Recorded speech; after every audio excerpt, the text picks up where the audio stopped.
Уважаемые слушатели, ну а сейчас я хочу рассказать вам о том, какие требования предъявляются к нашему сочинению. Как я уже говорила, объем должен быть не менее 350 слов. 350 слов.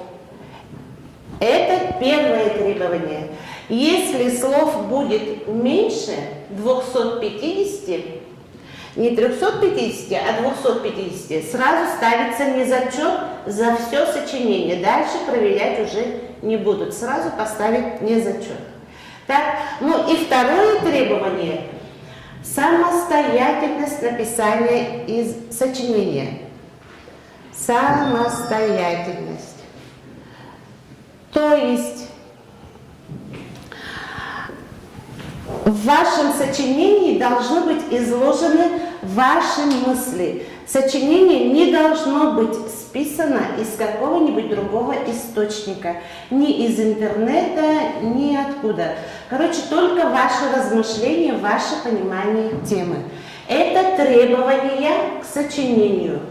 Только если соответствует этим двум требованиям, будут оценивать по 5 критериям. 5 критериев для оценки сочинения. Так, сразу говорю, первые 2 критерия – это основные критерии. По ним вы должны обязательно получить зачет. Если по одному из них будет не зачет, то дальше уже даже не рассматривается. Первый критерий – соответствие теме. Соответствие теме. Ну, этот критерий понятен всем. Если вы выбрали тему, значит вы пишете по той теме, которую вы выбрали. Не надо писать о чем-то другом. Понятный критерий. Второй критерий – аргументация. Аргументация. Что это означает? Значит, вы раскрываете тему, вы даете свое суждение, свой тезис, и к своему тезису вы должны подобрать аргументы. Обязателен один литературный аргумент. То есть, если не будет привлечен какой-нибудь литературный материал, то это уже будет не зачет. Так, под литературным материалом подразумеваются произведения русских писателей, произведения зарубежной литературы, произведения устного народного творчества, но за исключением малых жанров фольклора. Ну, это загадки там, да, их не привлекаем. Так, третий критерий – композиция и логика рассуждения. И логика. Так, что это означает? То есть все части вашего сочинения, мы потом структуру разберем, должны быть взаимосвязаны. Они взяты оттуда маленько, отсюда маленько, да, все должно вытекать одно из другого. Композиция – это означает, что соразмерность частей.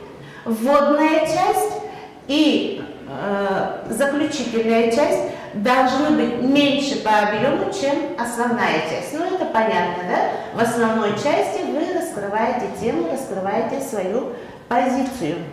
Так, следующий критерий – качество письменной речи или качество речи.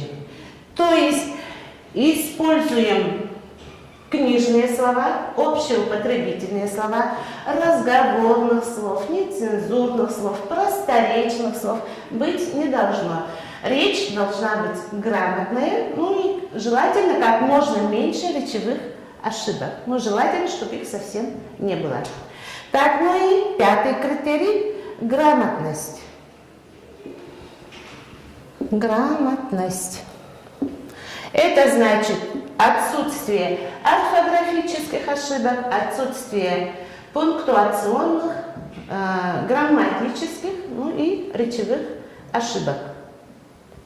Так, значит, как я уже говорила, Первые два критерия являются основными. По ним, по обеим критериям мы должны получить зачет. И по одному из трех оставшихся критериев получаем хотя бы один зачет.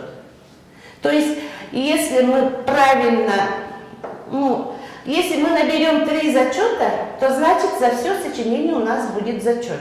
Но если мы наберем 5 зачетов, то это будет, конечно, очень хорошо. И не забываем про требования, которые предшествуют оценке по критериям.